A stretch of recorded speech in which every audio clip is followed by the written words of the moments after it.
आज शिकार बहुत अच्छा रहा। अब महल लौटने का समय आ गया है।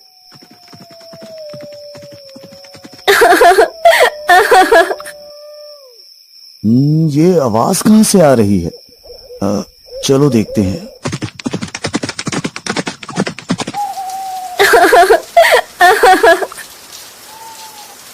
हे देवी, तुम कौन हो और यहाँ इस घने जंगल में क्या कर रही हो?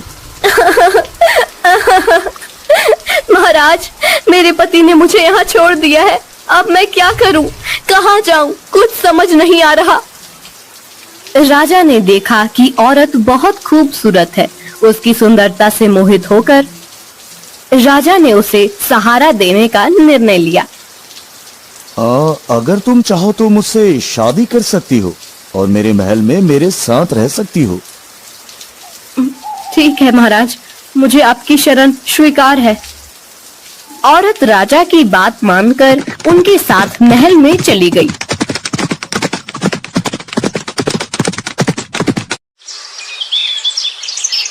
दोनों ने शादी कर ली। राजा वीरेंद्र की पहली पत्नी रानी सौम्या ने न चाहते हुए भरी मन से दोनों का महल में स्वागत किया। रानी सौम्या के दो पुत्र थे, राजकुमार आदित्य और राजकुमार धीरेन। वो दोनों बड़े ही चंचल थे, परंतु छोटी रानी सुष्मिता के महल में आने के बाद से दोनों चुप से रहने लगे।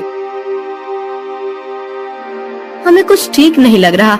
कुछ दिनों से राजकुमार आदित्य और राजकुमार धीरेन कुछ चुप से रहने लगे हैं। अरे बड़ी महारानी, आप व्यर्थ में चिंतित हो रही हैं। राजकुमार ठीक हो जाएंगे। हम वैद्यराज जी को अभी संदेश भिजवाते हैं। जी महाराज, आप कह रहे हैं तो हम मान लेते हैं। राजवैद्य दोनों राजकुमारों का इलाज शुरू करते हैं, पर दोनों की प्रकृति में कोई सुधार नहीं होता। ऐसे ही दिन बीतते जा रहे थे। कुछ दिनों बाद राजा भी बीमार पड़ने लगे। दिन पर दिन उनकी तबीयत बिगड़ती जा रही थी।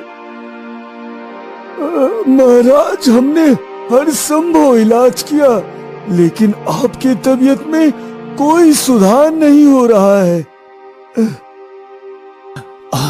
ये आखिर मुझे क्या हो रहा है?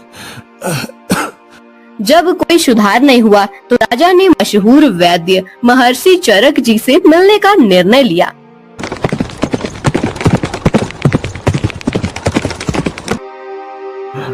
महर्षि जी, मैं बहुत बीमार हूँ। जब से मैंने नई शादी की है, तब से मेरी तबीयत बिगड़ती जा रही है। महाराज, क्या आप बता सकते हैं कि वो औरत आपको कहाँ मिली थी? महर्षि, वो मुझे जंगल में मिली थी जब मैं शिकार से लौट रहा था। महाराज, वो औरत नहीं, इच्छाधारी नागिन है। नागिन, उसके जहर के कारण ही आप बीमार हो रहे हैं महाराज। मुझे विश्वास नहीं हो रहा कि मेरी नई रानी नागिन है। आप एक काम करें, महल जाकर हर जगह से पीने का पानी हटा दे और कुएं को ढक दे। फिर आधी रात को उसे कहें कि आपको बहुत प्यास लगी है और पानी चाहिए। देखना वो पानी कहां से लाती है। राजा ने वैद्य महर्षि चरक जी की सलाह मानी और महल में सभी पानी के बर्तन खाली करवा दिए और कुएं को ढकवा दिया।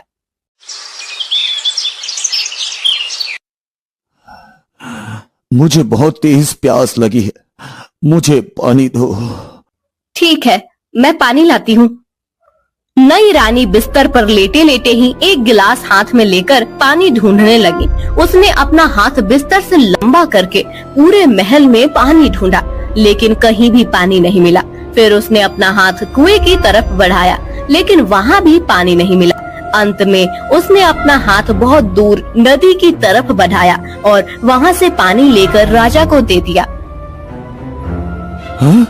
ये औरत तो सचमुच नागिन है। बिस्तर से उठे बिना नदी से पानी ले आई।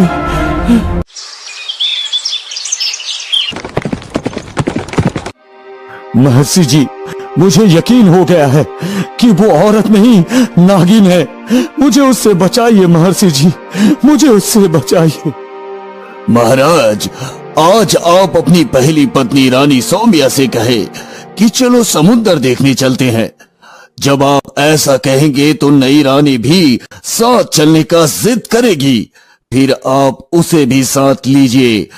आगे का काम मैं देख लूंगा। राजा ने महर्षि चरक जी की बात मानी और महल लौटकर अपनी पहली रानी सौम्या से कहा, रानी सौम्या, चलो समुद्र देखने चलते हैं। मुझे भी समुद्र देखना है। हाँ ठीक है भाई, तुम भी चलो। अगले दिन सब समुद्र के पास पहुँचे। महर्षि चरक जी भी साथ में आए। सब लोग नाव में सवार होकर समुद्र में घूमने लगे।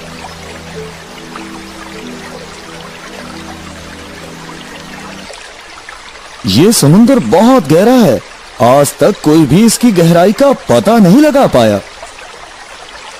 मैं समुद्र की गहराई का पता लगा सकती हूँ। अरे, जब बड़े बड़े तैराक और नाविक आज तक इसकी गहराई का पता नहीं लगा पाए, तो तुम कैसे लगा सकती हो? ठीक है, मैं समुद्र में कूदने जा रही हूँ। जब मैं तल तक पहुँच जाऊंगी तो अपना हाथ हिलाऊंगी, तब आप लोग समझ जाना कि समुद्र कितना गहरा है। अच्छा ठीक है, करके दिखाओ। नई रानी समुद्र में कूद गई। उसके कूदते ही महर्षि चरक जी ने नाव को तट की तरफ भगाने का आदेश दिया। महाराज, जल्दी से नाव को तट की तरफ ले चलिए, जल्दी करिए महाराज। और एक किस्म की दवा पानी में फेंकने लगे। नागिन ने जब समुद्र तल तक पहुंचकर हाथ हिलाया तो वह महर्षि चरक जी की दवा से पत्थर बन गई और वहीं जम गई। महर्षि, आपने मेरी जान बचाई, इसके लिए मैं आपका हमेशा ऋणी रहूंगा महर्षि, हमेशा आभारी रहूंगा।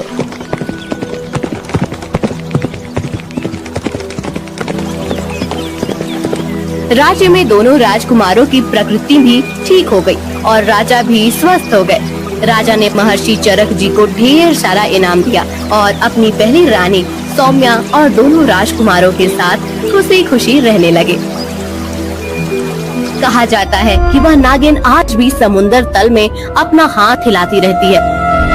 ओम नमः शिवाय, ओम नमः शिवाय, ओम नमः शिवाय। महल में इच्छाधारी के खात्मे के बाद हर कोई चैन की सांस ले रहा था, लेकिन महर्षि चरक जी के चेहरे पर चिंता की लकीरें गहरी होती जा रही थी। उनके मन में किसी अनहोनी का संकेत हो रहा था।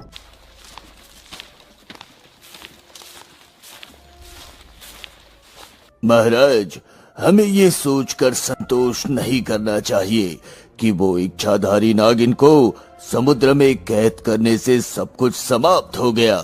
उसकी आत्मा इतनी सरलता से मिट नहीं सकती महाराज। क्या महर्षि, आप क्या कहना चाहते हैं कि वो नागिन अभी भी हमारे बीच हो सकती है? हाँ महाराज, मैंने ध्यान लगाया था और मुझे आभास हुआ है कि उसकी शक्ति अभी भी इस भूमि पर विद्यमान है।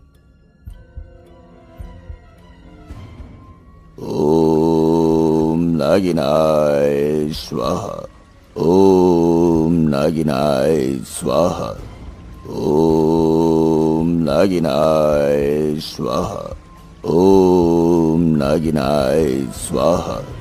दूसरी ओर समुद्र के गहरे तल में जहां नागिन की आत्मा को महर्षि ने एक पत्थर में कैद कर दिया था, वहां एक दुष्ट तांत्रिक ने अपनी साधना शुरू की थी। उसका लक्ष्य था नागिन की शक्तिशाली आत्मा को मुक्त कर उसके माध्यम से अपनी शक्ति बढ़ाना। ओम नागिनाय स्वाहा, ओम नागिनाय स्वाहा। तेरी शक्ति को मैं बुलाता हूँ। ओ नागिन, इस संसार में वापस आ, वापस आ। समुद्र की लहरें बढ़ने लगी। पानी में से एक तीव्र नीली रोशनी उभरने लगी। वह पत्थर जिसमें नागिन की आत्मा बंद थी धीरे धीरे फूटने लगा। अचानक एक भयंकर गर्जना के साथ नागिन पत्थर के बाहर आ गई। मैं मुक्त हो गई। इस संसार ने मुझसे जो लिया, अब मैं उसे वापस लूंगी।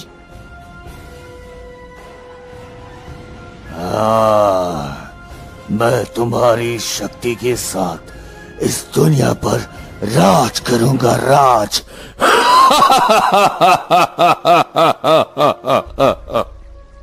तांत्रिक की योजना थी कि वह नागिन की शक्ति का उपयोग कर पूरे राज्य को अपने नियंत्रण में ले। ये तो संभव नहीं है तांत्रिक। नागिन ने अपनी कुटिलता से तांत्रिक को धोखा दिया। वह उसे मारकर उसके सारे जादू पर कब्जा कर लेती है। अब नागिन पहले से भी शक्तिशाली हो चुकी थी। कोई भी मेरी शक्तियों को नियंत्रित नहीं कर सकता। अब मैं अपना बदला पूरा करूंगी और उस राजा वीरेंद्र को तबाह करूंगी जिसने मुझे कैद किया था।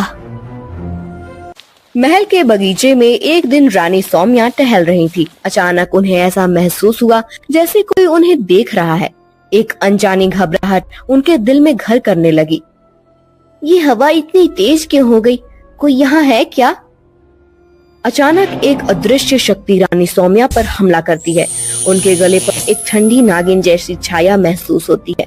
वे घबराकर पीछे हटती हैं, लेकिन वह छाया धीरे धीरे गायब हो जाती है। सौम्या समझ जाती है कि यह कोई सामान्य घटना नहीं थी। एक रात जब पूरा महल गहरी नींद में था, नागिन ने अपना रूप धारण कर लिया। वह एक सर्पनी के रूप में राजकुमारों के कक्ष में प्रवेश करती है।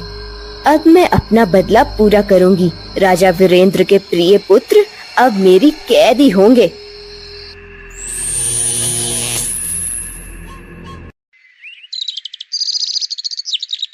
महल में कोई भी नहीं जान पाता कि दोनों राजकुमार गायब हो गए हैं। नागिन उन्हें जंगल के एक गहरे हिस्से में ले जाती है, जहां उसने पहले से ही एक खतरनाक योजना तैयार की थी। अगली सुबह महल में हड़कंप मच जाता है। आदित्य धीरेन कहाँ गए? पूरा महल छान मारो, ढूंढो उन्हें।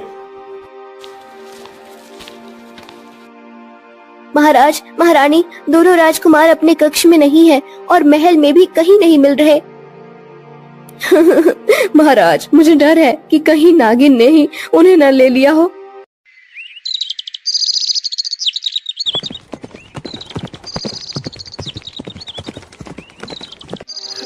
महाराज, हमें उनकी तुरंत खोज शुरू करनी चाहिए। ये नागिन की चाल हो सकती है महाराज। हाँ महर्षि, हमें उन्हें जल्द से जल्द खोज निकालना होगा। जंगल के एक गहरे और अंधकारमय स्थान में नागिन ने दोनों राजकुमारों को बांध रखा है। वह उन्हें मारने की योजना बना रही है। हमें छोड़ दो, हमने तुम्हारा क्या बिगाड़ा है? तुम्हारे पिता ने मुझे धोखा दिया, अब तुम दोनों उसकी सजा भुगतोगे। अरे नागिन, हमारे पिताजी को ये बात पता चली कि तुमने हमें कैद किया है तो वो तुम्हारा क्या हश्र करेंगे, पता है ना तुम्हें? हाँ? बच्चे, मुझे डराना बंद करो। तुम मेरे बदले का साधन हो और अब तुम्हारे पिता को अपने पापों का फल मिलेगा। महर्षि चरक जी राजा वीरेंद्र के साथ अपनी दिव्य शक्तियों और मंत्रों का सहारा लेकर जंगल के उस गुप्त स्थान तक पहुंच जाते हैं।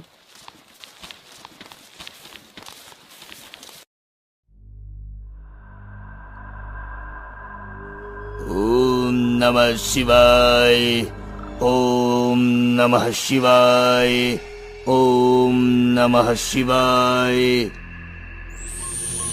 हे देवों के देव महादेव, इस दुष्ट आत्मा को बांधो। नहीं, यह नहीं हो सकता। तुझे मेरे बच्चों से दूर रहना चाहिए था नागिन। अब तुझे अपने कर्मों का फल जरूर मिलेगा, जरूर मिलेगा तुझे अपने कर्मों का फल। नागिन अपने अंतिम प्रयास में महर्षि और राजा को मारने की कोशिश करती है, लेकिन महर्षि की दिव्य शक्ति के आगे उसकी एक नहीं चलती।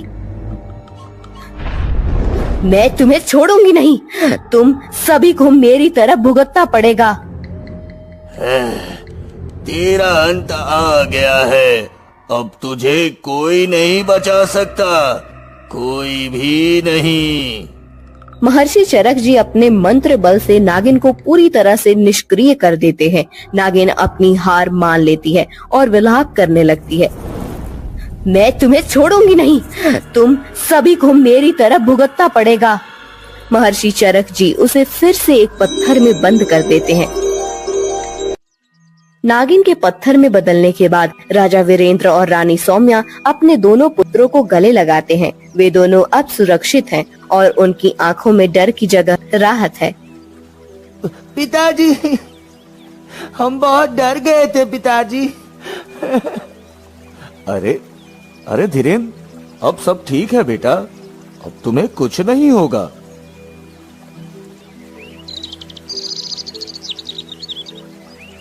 ओम नमः शिवाय, ओम नमः शिवाय, ओम नमः शिवाय। मैं फिर से हार गई, लेकिन मेरी आत्मा हमेशा तुम्हारे पीछे रहेगी राजा वीरेंद्र। महाराज, अब ये दुष्ट आत्मा कभी भी किसी को नुकसान नहीं पहुंचा सकेगी। हाँ। हे महर्षि, आपने फिर से हमारी जान बचाई। मैं आपका ऋणी हूँ महर्षि, मैं आपका ऋणी हूँ। महल में फिर से खुशियों की बौछार होती है। राजा वीरेंद्र ने अपने दोनों पुत्रों की सुरक्षा के लिए एक बड़ा उत्सव आयोजित किया। महर्षि चरक जी को विशेष रूप से सम्मानित किया गया। आज हम सब महर्षि चरक के आभारी हैं।